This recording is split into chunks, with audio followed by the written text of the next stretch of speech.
Representation of people's act में एक 61A का एक नया सेक्शन लागू किया गया, जिसमें ईवीएम को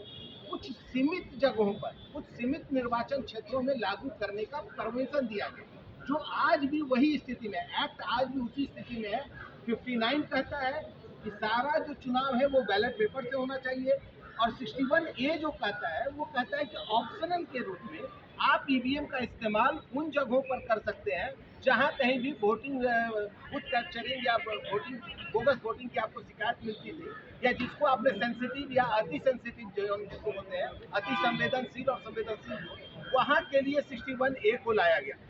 उसके बाद आपको जब देखेंगे आप इलेक्शन कंडक्ट रूल 1961,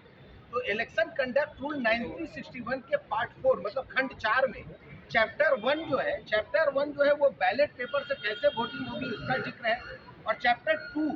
उसमें है कि ईवीएम का उपयोग कैसे होगा ये है। और फिर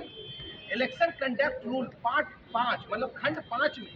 काउंटिंग ऑफ वोटिंग्स का जहां पर जिक्र है, वहां पर ये बिल्कुल क्लियर है कि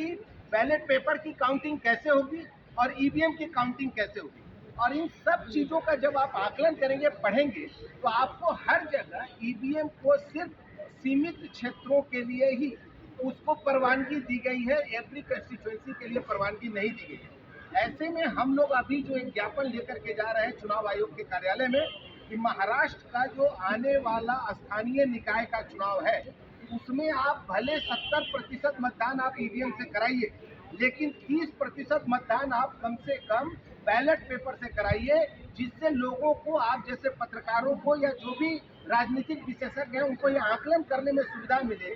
कि बैलेट पेपर का जो ट्रेंड है और ईवीएम का जो ट्रेंड है वो समान है कि नहीं। और हमने उसमें जो ज्ञापन देने जा रहे हैं हम लोग, उसमें हम लोगों ने ये उसमें मेंशन कर रखा है कि जो संवेदनशील क्षेत्र है, जो अति संवेदनशील क्षेत्र है, वहाँ आप ईवीएम का इस्तेमाल कीजिए,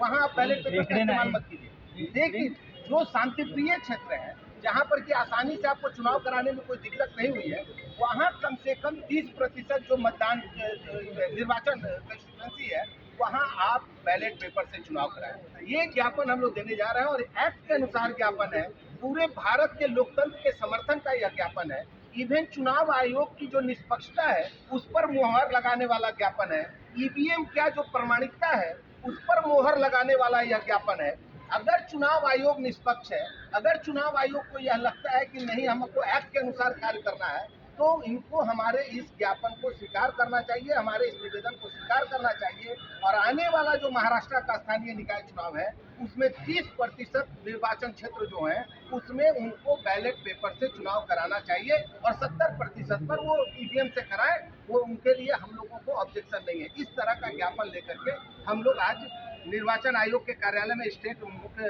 राज्य निर्वाचन अधिकारी जो है उनके पास हम लोग ये ज्ञापन देने जा रहे हैं। ईवीएम हटाओ, देश बचाओ। ईवीएम हटाओ, देश बचाओ। ईवीएम हटाओ, देश बचाओ।